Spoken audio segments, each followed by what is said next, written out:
parole aux associations.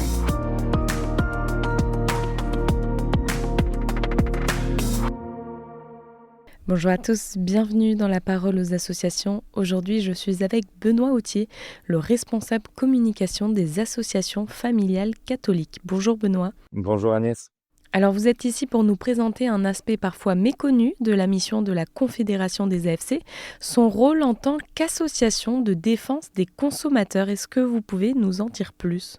Oui, bien sûr, nous sommes connus donc pour nos engagements en faveur de la famille et nos prises de position sur les sujets de société comme la conjugalité, l'éducation ou encore sur la vie. Mais nous sommes aussi une association de défense des consommateurs et il s'agit vraiment d'un aspect essentiel de notre travail.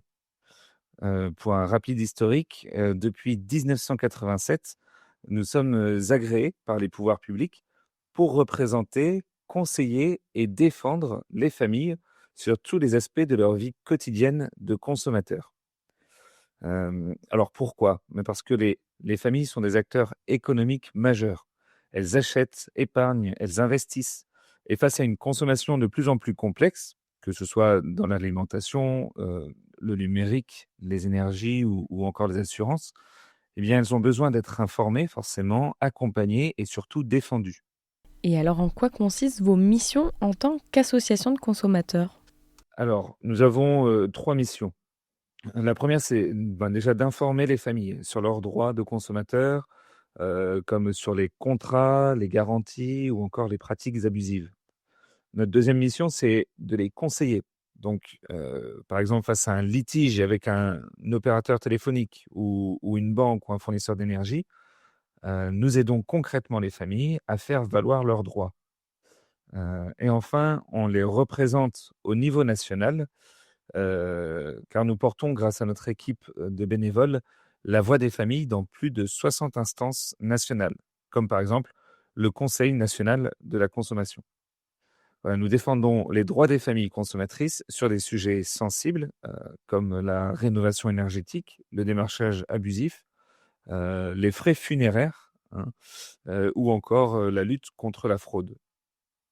Mais nous ne faisons pas simplement de la défense des droits au sens juridique. C'est-à-dire que la consommation, c'est un acte quotidien, mais aussi un acte de responsabilité. Nous promouvons à ce titre une consommation responsable, éthique, respectueuse de la personne et de l'environnement, dans la lignée toujours de la pensée sociale de l'Église. Concrètement, ça signifie par exemple alerter sur les dérives de la publicité qui va cibler les enfants, ou encourager les circuits courts et une alimentation saine, ou encore refuser l'obsolescence programmée ou les services numériques intrusifs, ou encore défendre une vraie liberté de choix, notamment pour les familles modestes. Notre équipe a du pain sur la planche, mais pour continuer cette action, nous avons besoin de bénévoles. Alors justement, vous parlez de bénévoles, que diriez-vous aux auditeurs qui nous écoutent aujourd'hui ?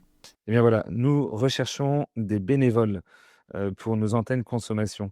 Alors, il n'y a pas besoin d'être un expert ou un juriste pour être bénévole. Ce que nous recherchons, ce sont des personnes qui sont avant tout curieuses, bienveillantes et prêtes à écouter ainsi qu'à transmettre des informations. Chaque bénévole choisit son niveau d'engagement. Nous avons déjà 23 antennes consommation dans 20 départements et plus de 280 AFC en France. Donc il y a un potentiel énorme et surtout un besoin grandissant de la part des consommateurs. Eh bien, merci pour ce partage, Benoît. Et si vous souhaitez devenir bénévole, n'hésitez pas à écrire à l'adresse cnafc-conso@afc-france.org ou via le site internet. Je vous souhaite une très belle journée et je vous dis à bientôt.